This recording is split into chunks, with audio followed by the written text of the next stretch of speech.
सांगत आहोत। अधिक मासाचा पर्व काळाचा औचित्य साधून आपल्याला ही साधना भागवत रूपानं आपल्याला ही साधना करायची आहे, म्हणून आपण हे सुरू केलेलं आहे। भगवान श्रीकृष्णाचा प्रादुर्भाव। आज आता आपल्याला भगवान श्रीकृष्णाचा जन्मोत्सव आपल्याला साजरा करायचा आहे। परंतु भगवान येण्याच्या अगोदरच म्हणजे काय चमत्कार दाखवतात, काय प्रादुर्भाव दाखवतात ते आपण बघणार आहोत। श्री शुक म्हणतात, नंतर जेव्हा सर्व गुणांनी युक्त अशी अतिशय उत्तम वेळ आली, तेव्हा रोहिणी नक्षत्र होते, आकाशातील सर्व नक्षत्र ग्रह तारे शुभ्र होते। त्यावेळी भगवान प्रगट झाले। त्यावेळी दिशा प्रसन्न होत्या, आकाशामध्ये तारे तेजाने झगमगत होते, पृथ्वीवरील शहरे गावे सगळीकडे आणि खाणी अत्यंत मंगलमय झाल्या होत्या।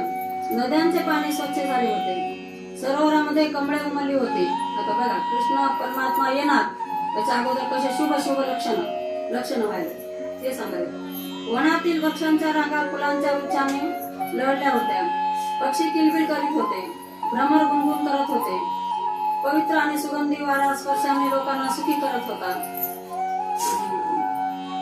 असुरांचा नाश इच्छिणाऱ्या सज्जनाने मने एकदम त्यांची सुद्धा मन काय झाली, एकदम प्रसन्न झाली।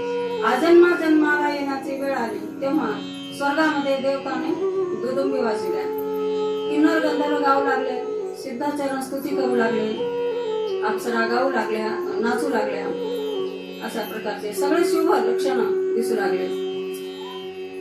जनार्दनाच्या अवताराची वेळ होती कोणती, मध्यरात्र, आणि सगळीकडे अंधकाराचे साम्राज्य पसरले होते। त्याच वेळी सर्वांच्या हृदयामध्ये विराजमान असणारे भगवान विष्णू देवरूपिणी देवकीच्या ठिकाणी पूर्व दिशेला पूर्णचंद्राचा उदय व्हावा तसे प्रगट झाले। वसुदेवाने पाहिले की त्यांच्या समोर एक अद्भुत बालक आहे।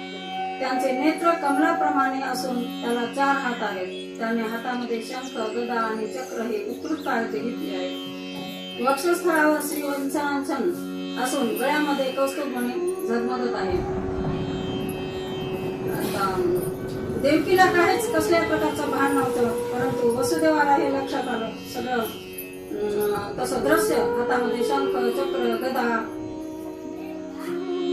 श्री कौस्तुभमणी शोभत होता गळ्यामध्ये, आणि सुंदर दिसणारा मेघा समान श्यामल वर्ण असणारे पितांबर झळकत असलेला आणि डोक्यावर मुकुट असलेले, कुंडले असलेले काळे कोवळे केस सुद्धा चमकत होते त्यांचे, कमराला कमरपट्टा, दंडाला बाजूबंद, अशा सगळ्या गोष्टी शोभून दिसत होत्या। पुत्राच्या रूपाने स्वतः भगवंतच आले आहेत असे पाहताच वसुदेवाचे डोळे आश्चर्याने विस्फारले। आता कोणाला नवल वाटणार नाही, भगवानच आपल्या घरी अवतरित व्हायला म्हटल्याच्यानंतर श्रीकृष्णाचा अवतार झाला। त्या आनंदाच्या भरात त्यांनी त्याच वेळी ब्राह्मणांना 10,000 गायी दान देण्याचा संकल्प केला। परीक्षिता, भगवान श्रीकृष्ण आपल्या अंगकांतीने जन्मग्रहात झगमगत करीत होते। वसुदेवांना भगवंताचा प्रभाव माहीत असल्याने त्याची सर्व भीती नाहीशी झाली। आपली बुद्धी स्थिर करून त्यांनी परमपुरुष भगवंताच्या चरणावर आपले मस्तक नमिले आणि हात जोडून ते त्यांची स्तुती करू लागले। ही कथा सुखदेव भगवान परीक्षित राजाला सांगत आहेत आणि आपण ऐकत आहात। मग हे वसुदेवाला सगळ्या श्रीकृष्णाच्या लीलांचं वर्णन अगोदर थोडं ऐकून होते,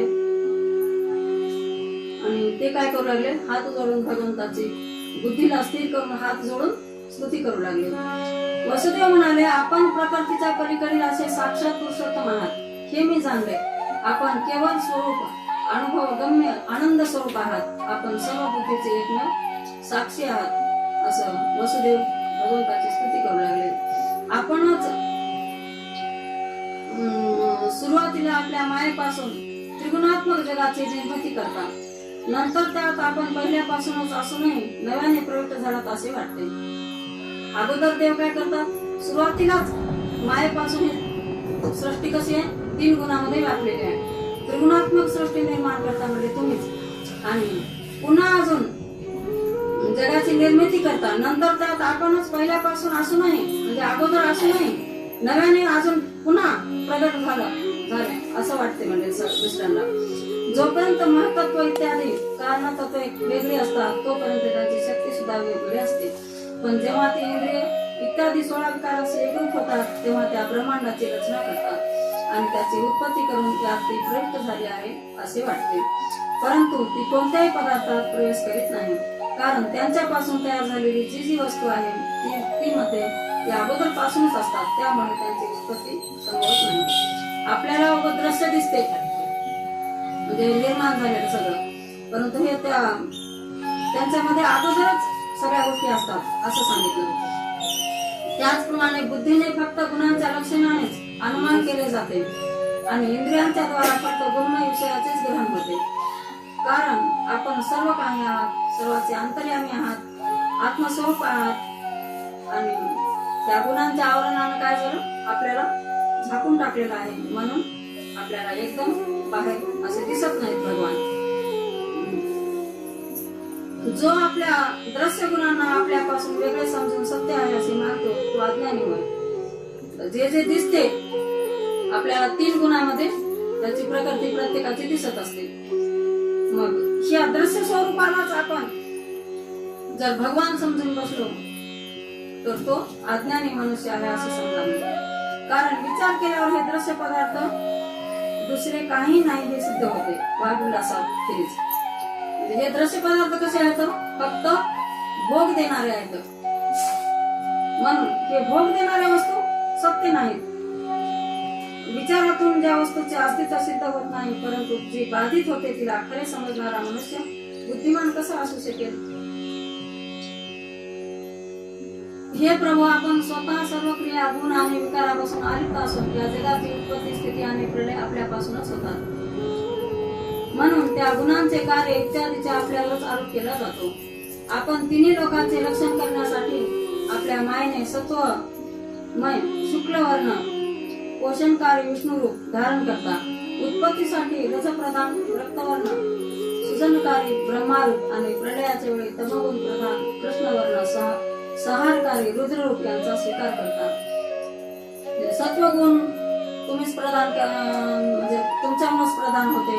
रजोगुण आणि तमगुण हे सुद्धा तिन्ही गुणांचा तुम्ही स्वीकार करूनच या जगात येता. प्रभू, आपण सर्व शक्तिमान आणि सर्वांचे स्वामी आहात. त्या जगांच्या रक्षणासाठीच आपण माझ्या घरी अवतार घेतला आहे असं कोण म्हणू लागलं? वसुदेव म्हणू लागले. वसुदेवाच्या समोर भगवान एकदम प्रगट झालेले आहेत आणि भगवान वसुदेव त्यांची स्तुती करायला भगवंताची. आजकाल कोटी कोटी असुर सेनापतींनी स्वतः राजे होऊन आपल्या आधिपत्याखाली मोठ्या मोठ्या सेना तयार केल्या आहेत. आपण त्या सर्वांचा संहार कराल. श्री शुक भगवान म्हणतात, परीक्षिता, इकडे देवकीने पाहिले की आपल्या पुत्राचे पुरुषोत्तमाचे सर्व लक्षणे आहेत. सुरुवातीला कंसाची थोडीशी भीती वाटली, परंतु नंतर अत्यंत पवित्र हास्य करीत ती स्तुती करू लागली.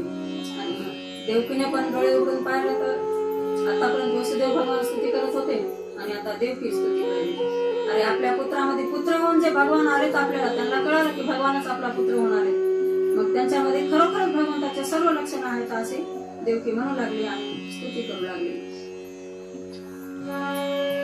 जे ब्रह्म ज्योती स्वरूप असून समस्त गुण आणि विकार याने रहित आहे, जे अनिर्वचनीय निष्क्रिय व फक्त विशुद्ध सत्तेच्या रूपात आहे, ते बुद्धी इत्यादीचे प्रकाशक रूप म्हणजेच विष्णू आपण स्वतः आहात. ते रूप कसं आहे म्हणजे वर्णन करण्यासारखं नाही, निष्क्रिय आहे, त्यांच्या क्रिया काही दिसतही नाही. आणि अनिर्वचनीय म्हणजे आपण ते आपल्या ह्या मुखानं त्यांचं वर्णन करू शकत नाही. ब्रह्मदेवाचे पूर्ण आयुष्य 2 परार्ध वर्ष समाप्त झाल्यावर सर्व लोक नष्ट होतात. पंचमहाभूते प्रकृतीमध्ये लीन होऊन जातात. त्यावेळी एकमेव आपण शेष शिल्लक राहता. म्हणूनच आपले नाव शेष असे आहे. या सृष्टीचा जेव्हा प्रलय होते तेव्हा सगळं काही नष्ट होऊन जाते, फक्त तुम्ही मात्र राहता, म्हणजे शेष राहता. म्हणून याचं नाव शेष सुद्धा पडलेलं आहे. म्हणजे हे प्रकृतीचे सहाय्यक प्रभू, निमिषापासून वर्षापर्यंत अनेक भागात विभागलेला असा जो महान काळ आहे, ज्याच्यामुळे संपूर्ण विश्व कार्यरत होत आहे, ती आपली एक लीला आहे. आपण सर्व शक्तिमान आणि कल्याणाचे असले आहात, मी आपणास शरण आले आहे, असं देवकी म्हणू लागले.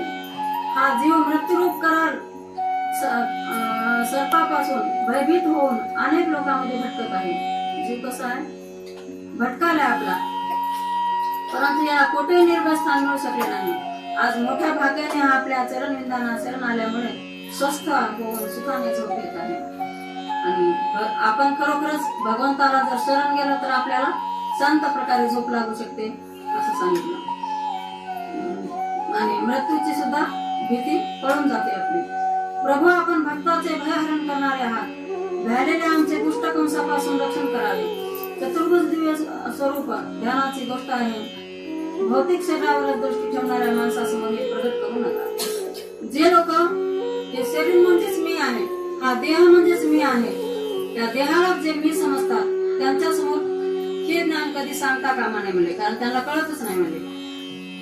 आज हे विश्वात्मन आपले शंख चक्र गदा आणि कमल यांनी शोभणारे चतुर्भुज अलौकिक रूप जसे एखादा मनुष्य आपल्या शरीरात तेच परमपुरुष आपण माझ्या गर्भात राहिला की आपली अद्भुत मनुष्य लीलाच नाही का.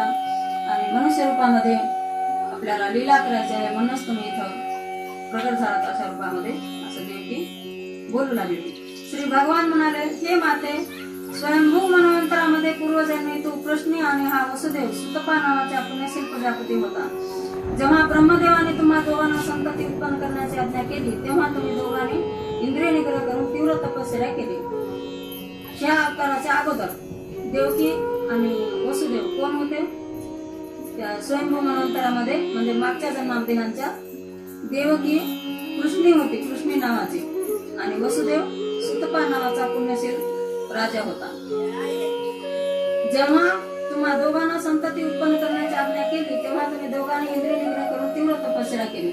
जेव्हा तुम्हाला सांगण्यात आलं की बाबा तुम्ही संतती निर्माण करा, या जगासाठी एखादा चांगला पुत्र द्या, तुम्ही देशाला त्याची गरज आहे, असं जेव्हा तुम्हाला सांगण्यात आलं तेव्हा तुम्ही काय केलं म्हणजे तपश्चर्या केली. तुम्ही पाऊस, वारा, ऊन, थंडी, उन्हाळा इत्यादी ज्या काळांचे गुणधर्म सहन केले आणि प्राणायामाने आपल्या मनाचे दोष धुवून टाकले. म्हणजे अशा प्रकारे शरीर स्वच्छ केलं आणि वाळलेले पाणी खाऊन राहिलात कधी, वाराच करून राहिलात कधी, आणि शांत चित्ताने माझी आराधना केली. माझ्या ठिकाणी चित्त एकाग्र करून असे अतिशय कठीण आणि घोर तप करता करता देवाची 12,000 वर्ष निघून गेली. बघा, आपली 12,000 नाही तर देवाची 12,000 वर्ष असं तपश्चर्या करता करता त्यांची निघून गेली. हे पुण्यमयी देवी, त्यावेळी मी तुम्हा दोघांवर प्रसन्न झालो, कारण तुम्ही दोघांनी श्रद्धायुक्त तपश्चर्याने आणि प्रेमामय भक्तीने आपल्या हृदयामध्ये नित्य माझे चिंतन केले.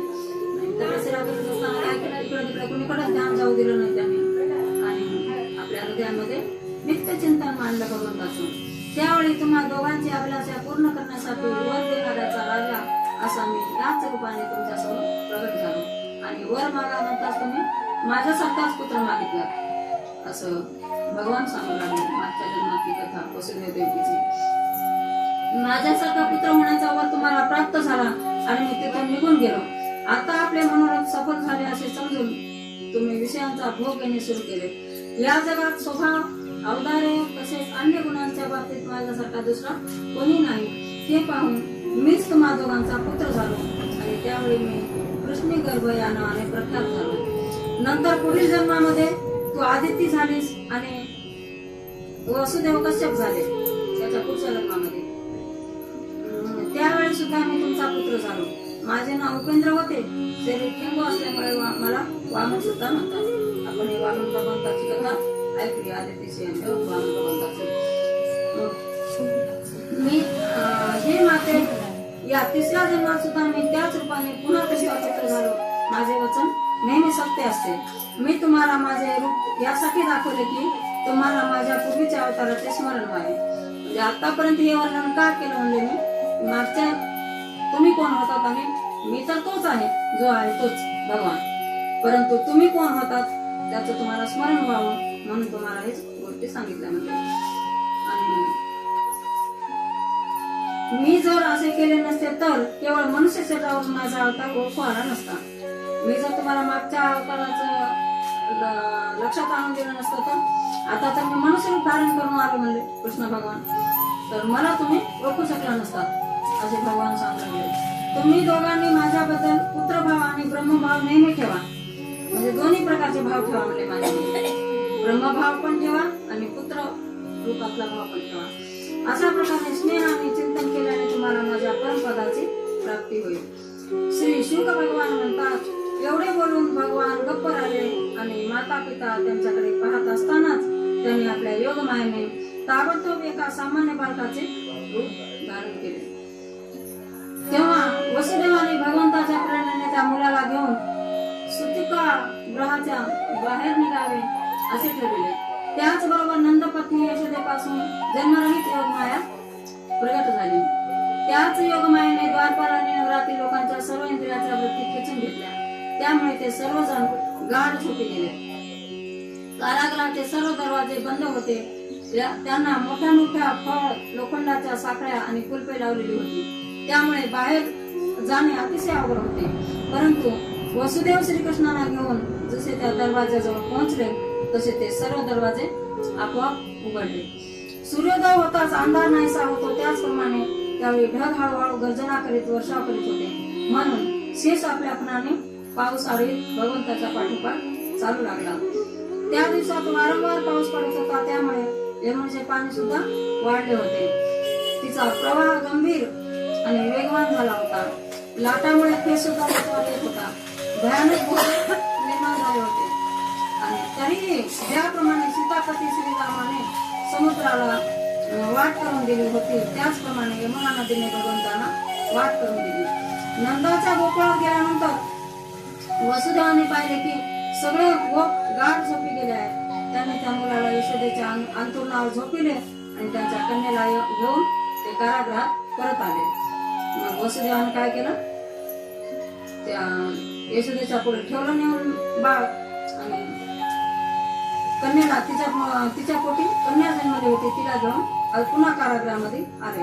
कारागृहात आल्यावर वसुदेवाने त्या कन्येला देवकीच्या अंथरुणावर झोपले आणि आपल्या पायात बेड्या अडकून ते पहिल्यासारखे कारागृहात बंदिस्त झाले. तिकडे नंदपत्नी यशोदेला मूल झाल्याचे समजले, परंतु दमल्यामुळे व योगमायाने मोहित झाल्यामुळे ते मूल पुत्र की कन्या हे समजले नाही.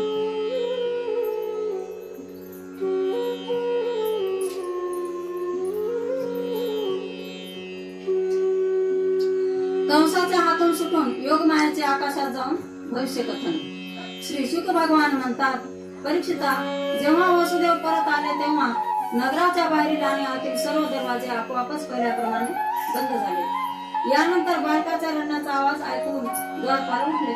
ते ताबडतोब कंसाकडे गेले आणि देवकीला मूल झाल्याचे त्याने कंसाला वर्तमान सांगितलं आणि कंस तर त्याचीच वाट पाहत होता. ते ऐकताच तो ताबडतोब पलंगावरून उठला, लगबगीने त्या कारागृहाकडे आला आणि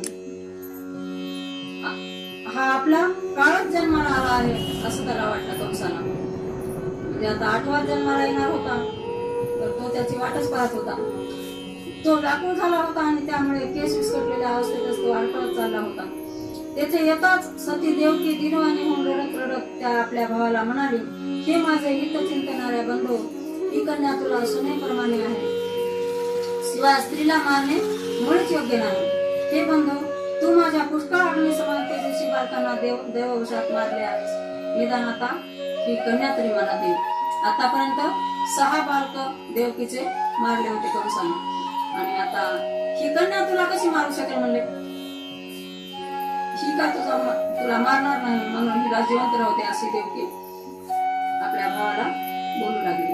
हे राजा, माझे अनेक मुले मारल्यामुळे दुःखी झालेली मी तुझी बिचारी धाकटी बहीण आहे, म्हणून बंधू मला अभागिनीला हे शेवटचे मूल तरी दे. श्री शुक म्हणतात, मुलीला कवटाळून देवकीने अनंत दीनपणे रडत रडत अशी याचना केली, परंतु दुष्ट कंसाने अपशब्द बोलून तिच्या हातातून मुलगी हिसकावून घेतली आणि आपल्या त्या नवजात भाचीचे पाय पकडून कंसाने तिला जोराने गोल गोल फिरवून खडकावर एका आपटलं. हृदयातील प्रेमाला जणू स्वार्थाने मुळासकट उपटून टाकले होते, परंतु श्रीकृष्णाची ती धाकटी त्याच्या हातातून निसटून ताबडतोब आकाशात गेली आणि तीच आपल्या 8 हातात शास्त्रार्थ घेतलेली मोठी देवी झालेली त्याला दिसली. आपण दृश्य कल्पना करू शकता. आकाशामध्ये मस्त सुंदर छान प्रकारे अष्टआयुधे 8 हात असलेली सुंदर अशा प्रकारची देवी दिसू लागली मला वर जाऊन. आणि असं हे दृश्य कंसाने पाहिलं. ती दिव्य वस्त्रे चंदन आणि रत्नमय अलंकाराने विभूषित होती. तिच्या हातामध्ये धनुष्य, त्रिशूळ, बाण, ढाल, तलवार, शंख, चक्र, गदा अशा प्रकारची अष्टआयुधे होती. सिद्ध, चारण, गंधर्व, अप्सरा, किन्नर आणि नाग पुष्कळशा भेटवस्तू तिला अर्पण करून तिची स्तुती करीत होते. आणि असं दृश्य ते कंसानं पाहिलं. आणि ती कंसाला काय म्हणाली, अरे मूर्खा, मला मारून तुला काय मिळणार आहे? तुझ्या मागील जन्मातील शत्रू तुला मारण्यासाठी दुसऱ्या ठिकाणी कुठेतरी जन्माला आले. तुझा शत्रू तर दुसरीकडे कुठेतरी जन्माला आला म्हणले, मला काय मारतोस तू? आता तू निर्दोष बालकाची विनाकारण हत्या करू नकोस. असं म्हणून भगवती योगमाया तेथून अंतर्धान पावली आणि प्रथम अनेक ठिकाणी निरनिळ्या नावाने प्रसिद्ध झाली. देवीचे म्हणणे ऐकून कंसाला अतिशय आश्चर्य वाटले. आणि त्याच वेळी देवकी आणि वसुदेवांना कैदेतून मुक्त केले आणि नम्रतेने तो त्यांना म्हणाला, अगं ताई, अरे रे, मी अत्यंत पापी आहे. ज्याप्रमाणे राक्षस आपल्याच मुलांना मारून टाकतो त्याचप्रमाणे मी तुमची बरीच मुले मारून टाकली. मी इतका दुष्ट आहे की माझ्यामध्ये करुणेचा लवलेसही नाही. म्हणजे आता कंसाला थोडी दया आली तिचं त्या मुलीचं त्या योगमायेचं बोलणं ऐकून. आता मला कोणत्या नरकात जावे लागेल बरे? मी तर ब्रह्मघातकी माणसाप्रमाणे जिवंत असूनही मेल्यासारखाच आहे असं कंस बोलू लागला. फक्त माणसच खोटे बोलतात असे नाही, तर विधाताही खोटे बोलतो. त्याच्यावर विश्वास ठेवूनच मी पाप्याने बहिणीची मुले मारली. मग तुम्ही दोघे महात्म्या आपल्या पुत्रासाठी शोक करू नका. प्राणी प्रारब्धाचे अधीन आहेत, म्हणूनच ते सर्व एकमेकांवर राहू शकत नाही.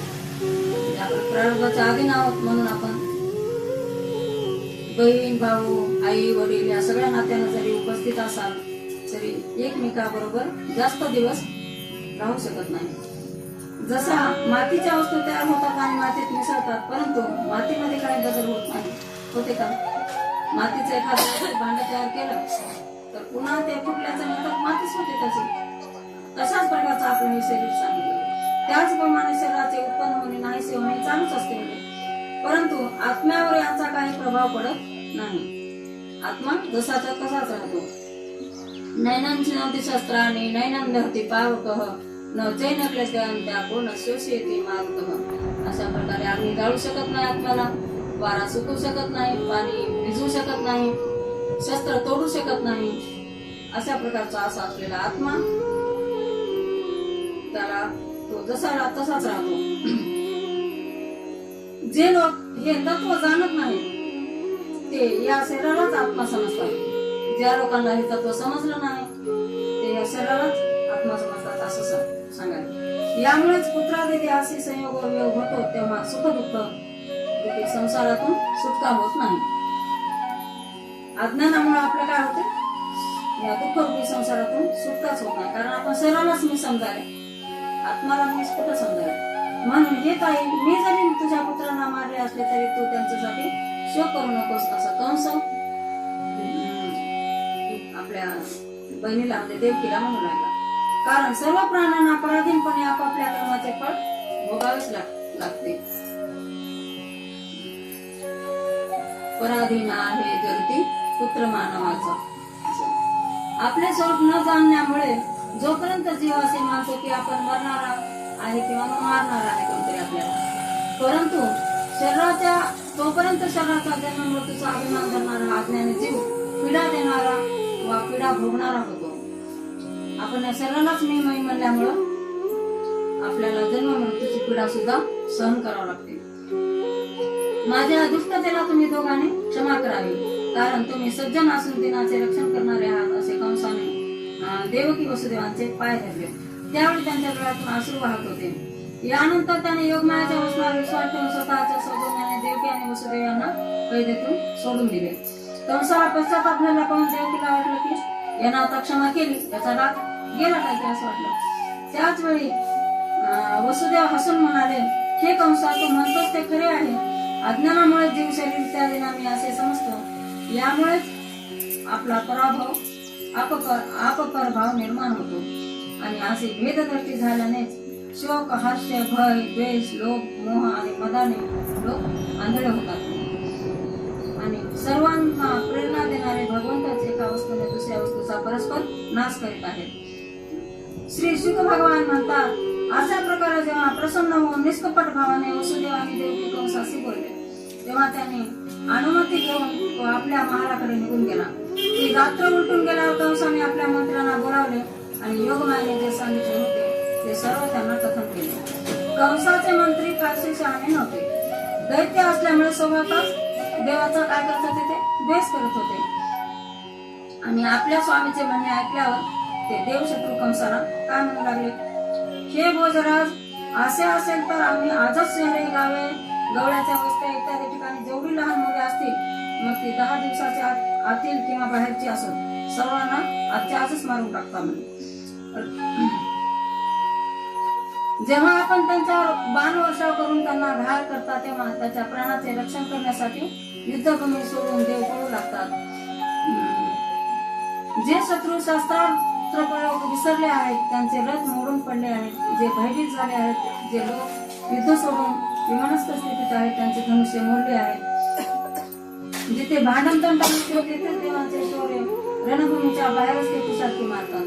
ते तसेच एकांतवासात राहणारा विष्णू, वनवासी शंकर, अल्प सामर्थ्य असणारा इंद्र आणि तपस्वी ब्रह्मदेव यांच्यापासून आपल्याला काय भय असणार आहे.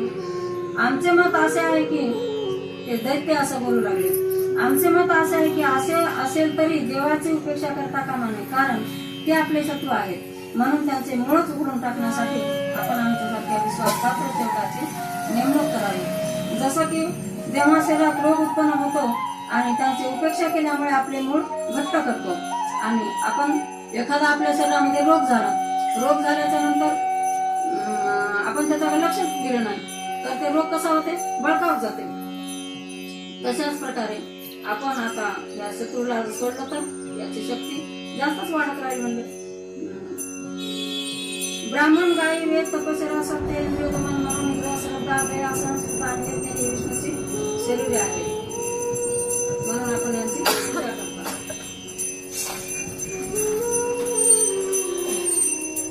तो विष्णू सर्व देवांचा स्वामी आणि असुरांचा द्वेष करणार आहे, परंतु तो कुठेतरी गुहेत लपून राहतो. महादेव, ब्रह्मदेव आणि सर्व देवतांचे मूळ तोच आहे.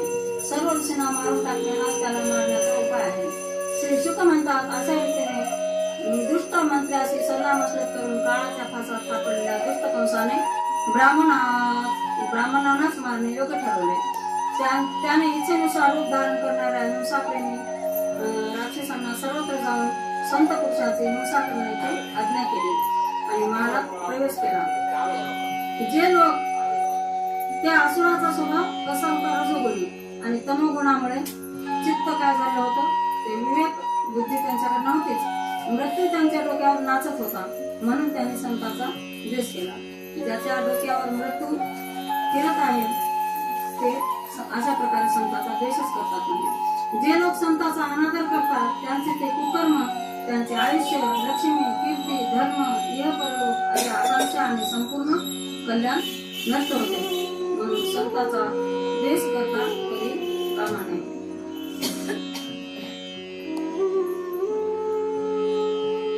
गोकुळात भगवंताचा जन्म उत्सव. आता एवढी सगळी कथा ऐकल्याच्या नंतर भगवान प्रगट झालेले आहेत, तरी पण उत्सव साजरा करावा ते प्रगट झाल्याच्या नंतरच. आता इथं जसं आलं तसं वर्ण. मग काय झालं, पृथ्वीवर काय दैत्याचा भाग मातला होता. खूप दैत्य निर्माण झाले आणि ऋषी मुनींना काय त्रास देऊ लागले. त्याच्यामुळे यज्ञ सगळे बंद पडले आणि ब्राह्मण सगळे दैत्याला घेऊन पळून जाऊ लागले. आणि मग अशा वेळेला पृथ्वीनं काय केलं, गायीचं रूप धारण केलं आणि ब्रह्मदेवाजवळ गेली आणि रडू लागली आणि काय म्हणू लागली, अहो धर्मच बुडून गेला आणि धर्म बुडाल्यामुळे काय झालं, मला काय या प्रतीचा भार आता सहन होत नाही. आणि मग असं तिनं ब्रह्मदेवाला गारानं सांगितलं आणि गारानं सांगितल्यामुळं ब्रह्मदेवासोबत इंद्र आणि बरोबरी शिव हे सगळे विष्णू भगवंताकडे आपण जाऊया म्हणले. आता त्यांच्याशिवाय हे सगळं निवारण होणं शक्य नाही. मग विष्णू भगवंताजवळ सगळे पोहोचले. कोण कोण? ब्रह्मा, इंद्र, महादेव हे सगळे विष्णू भगवंताजवळ जाऊन भगवंताची स्तुती करू लागले.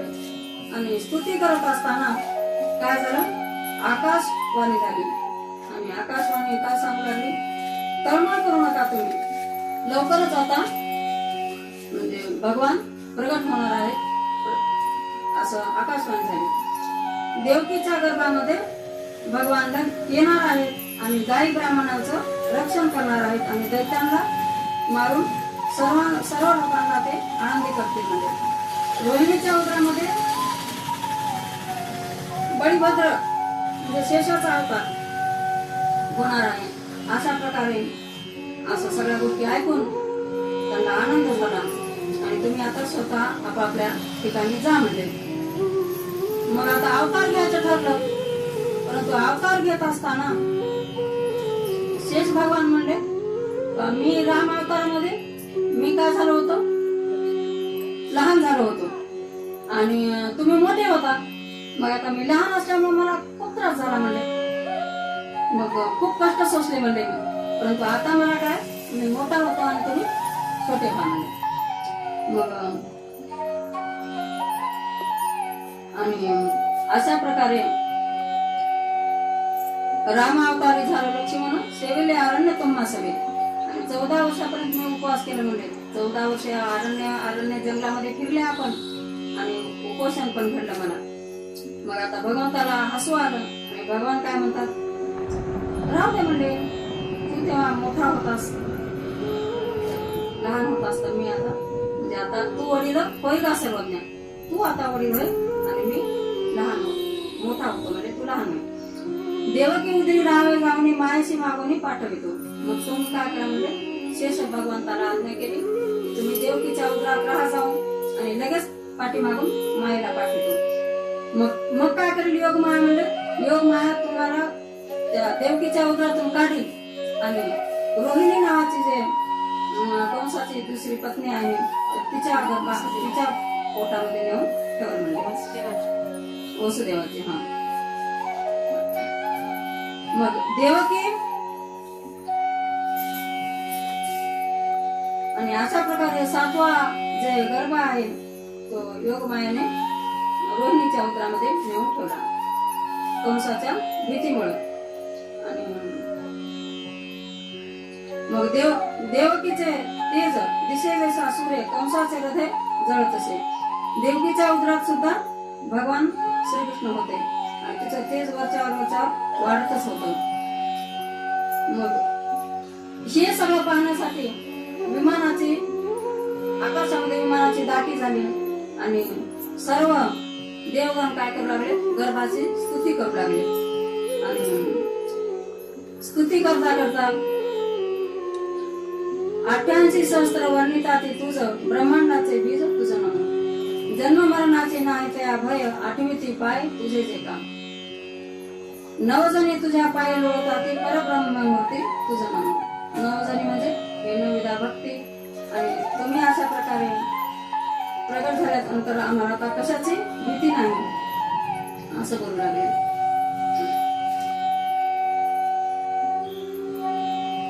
गुलाल उधळायचं कस करायचं, पुरच उधळ आणता का, हो हो तिथंच टाका, दुसऱ्या पोतीवर टाकूच नका कोणाचं.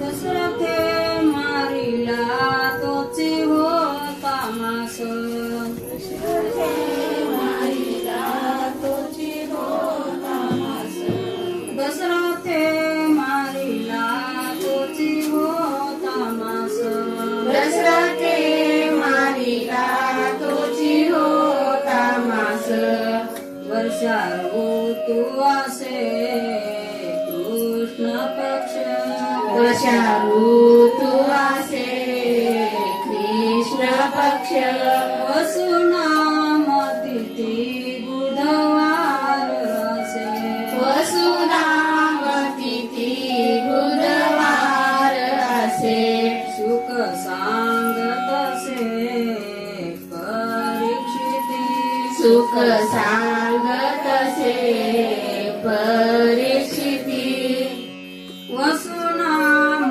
तिथी बुधवार असे वसुनाम तिथी बुधवार असे रोहिणी नक्षत्र दोन प्रहर रात्र रोहिणी नक्षत्र दोन प्ररात्र माया घाली अस्त्र रक्ष पाळा माया घारी अस्त्र रक्ष पाळा वसुनाम तिथी बुधवार असे वसुनाम तिथी बुधवार असे नवग्रह अनुकूल सर्वांचे जय मूळ नगरहार कुल सर्वांचे मूळ वसुदेव कपाळ धन्य धन्य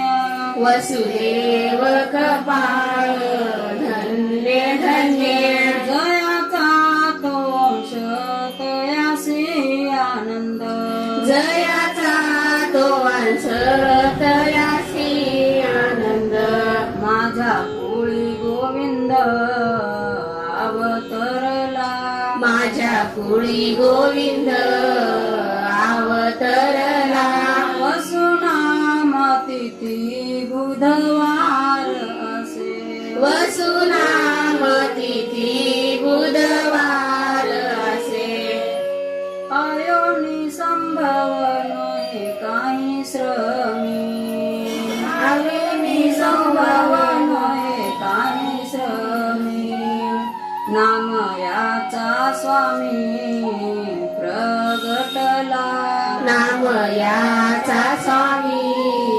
प्रगटला वसुनाम तिथी बुधवार असे वसुनाम तिथी बुधवार असे गोपाल कृष्ण भगवान की जय कृष्ण कृष्ण जय कृष्ण कृष्ण जय कृष्ण कृष्ण जय कृष्ण कृष्ण जय कृष्ण कृष्ण जय कृष्ण कृष्ण जय कृष्ण कृष्ण जय कृष्ण कृष्ण जय कृष्ण कृष्ण जय कृष्ण कृष्ण जय कृष्ण कृष्ण जय कृष्ण कृष्ण जय कृष्ण कृष्ण जय कृष्ण कृष्ण जय कृष्ण कृष्ण जय कृष्ण कृष्ण जय कृष्ण कृष्ण जय कृष्ण कृष्ण गोविंद हरे मुरारी न गोविंद हरे मुरारी जय नाथ नारायण वासुदेव हे नाथ नारायण वासुदेव श्री कृष्ण गोविंद हरे मुरारी श्री कृष्ण गोविंद हरे मुरारी जय नाथ नारायण वासुदेव हे नाथ नारायण वासुदेव जय नाथ नारायण वासुदेव हे नाथ नारायण वासुदेव जय नाथ नारायण वासुदेव हे नाथ नारायण वासुदेव श्री कृष्ण गोविंद हरे मुरारी श्री कृष्ण गोविंद हरे मुरारी हे नाथ नारायण वासुदेव हे नाथ नारायण वासुदेव हे नाथ नारायण वासुदेव हे नाथ नारायण वासुदेव हे नाथ नारायण वासुदेव हे नाथ नारायण वासुदेव अशा प्रकारे वसुनाम तिथी बुधवार होता त्या दिवशी आणि सुख सांगत असे सुख भगवान परीक्षितीला सांगू लागले रोहिणी नक्षत्र होतं, 2 प्रहर रात्र होती आणि सगळे नवग्रह अनुकूल होते त्यावेळेस. आणि वसुदेव म्हणू लागले स्वतःला, मी धन्य धन्य आहे. आणि अशा प्रकारे आयुनी संभव भगवान गोपाळ प्रगट झाले नंदाच्या घरी. गोपाल कृष्ण